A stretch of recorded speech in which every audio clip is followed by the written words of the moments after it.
See students, the people of Firozabad are in such drastic condition that they haven't enjoyed even a full single meal.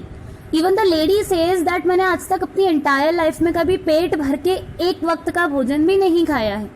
So अपनी आंखें गड़ाने के बाद उन earthen lamps में, उन oil lamps में, उन डिंगी सेल्स में अपनी फैमिलीज के बहुत सारे मेंबर्स खो देने के बाद भी उन लोगों को क्या मिलता है उस बैंगल मेकिंग से? एक समय का ठीक से खाना भी वो अवेलेबल नहीं करवा पाते हैं खुद के लिए.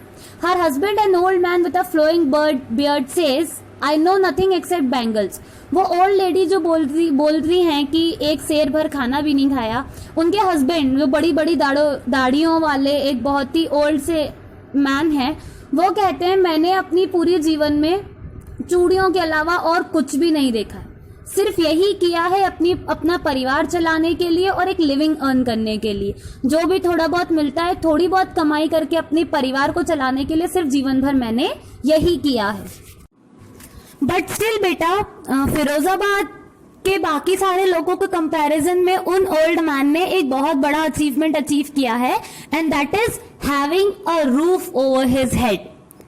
सो उनकी बातें सुन के anyone could wonder that he had gained a great achievement in his lifetime that others could not. उनकी बातों से सच में ये लगता है कि आसपास के जो दूसरे लोग हैं वो अचीव नहीं कर पाए, लेकिन उन्होंने अपनी लाइफ टाइम में एक बहुत बड़ा अचीवमेंट गेन किया है. वो है अपने सर पे एक पक्की छत बनाना, अपनी फैमिली को एटलीस्ट एक परमानेंट रूफ दी है. तो जिस सिनेरियो, जिस सिचुएशन में वो उस समय है, उस सिचुएशन में सर के ऊपर एक पक्की छत होना भी बहुत बहुत बड़ी बात होती है. तो उस कंपैरिजन में वहां उनके लिए ये एक अचीवमेंट है.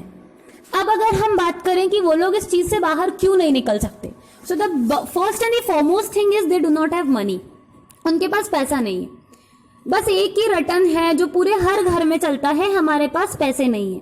They do not even have money to eat. खाने तक के लिए उनके पास पैसा नहीं है. तो बाकी सारी चीजें तो आप छोड़ ही दें, खाने तक के लिए उनके पास पैसा नहीं है तो वो कहीं और कोई दूसरा बिजनेस कैसे स्टार्ट करेंगे? So one and only thing they keep on saying every time, every house keep on crying the same thing, we don't have money. The young man echo the lament of their elders. तो जो young man है, जो वहां की नई generation है, एको मतलब किसी आवाज को रिपीट करना, द लेमेंट मतलब सोरो ऑफ देयर एल्डर्स. तो जो वहां के जो यंग नई जनरेशन है वो अपने पुराने मतलब अपने एल्डर्स के पूर्वजों का ही जो एक उनका जो एक सौरो, उनका जो ग्रीफ, जो उनका दर्द चला आ रहा है, उसी को एको करते जा रहे. पैसे नहीं है, पैसे नहीं है, पैसे नहीं है, मतलब एक जनरेशन टू जनरेशन वो चीज चली जा रही है कि पैसे नहीं है इसीलिए कुछ नहीं कर सकते. वक्त के साथ बहुत कुछ चेंज नहीं हुआ है फिरोजाबाद में. बहुत सारी चीजें वैसी की वैसी है. It seems in Firozabad years of mind numbing toil have killed all initiative and the ability to dream. Toil that is hard work, mind numbing, दिमाग को बिल्कुल नंब कर देने वाली, बिल्कुल रोक देने वाली इतनी सालों की मेहनत ने सिर्फ एक चीज की है उन लोगों के साथ कि उनकी काम करने की जो इच्छा है, उस काम करने की इच्छा को पूरी तरह से खत्म कर दिया है. कुछ नया करने की, कोई एक इनिशिएटिव लेने की जो इच्छा है या सपने देखने की जो इच्छा है, उस सपने देखने की इच्छा को जो है वो उस मेहनत ने, उन अंधेरे कमरों ने पूरी तरह से खत्म कर दिया है. उन लोगों को बस अब एक ही चीज दिखाई देती है कि ये बैंगल मेकिंग के आसपास ही हमारी दुनिया है और अब हमें इसी में रहना है, इसके अलावा अब हम और कुछ भी नहीं कर सकते. उन्हें यकीन हो गया है that all the life time they have to remain trapped in this thing only. अब कोई ऑथर ने एक बार उनसे पूछा, why not organise yourselves into a cooperative. एक कोऑपरेटिव बनाओ, आप सेल्फ हेल्प ग्रुप बनाओ, अपने आप को इस चीज से बाहर निकालो, क्यों नहीं करते? I ask a group of young man who have fallen into vicious circle of middleman who trapped their fathers and forefathers. Now which vicious circle is being talked over here? आप लोगों ने बंधुआ मजदूरी का नाम सुना है? The same thing is being talked over here.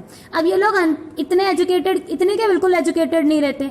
अब इन्हें पता ही नहीं होता है कि इनके पेरेंट्स ने, इनके एंसेस्टर्स ने किससे कितना ब्याज लिया है, कितना कर्ज ले रखा है, उसका कितना ब्याज है और वो कितने दिन में खत्म होगा.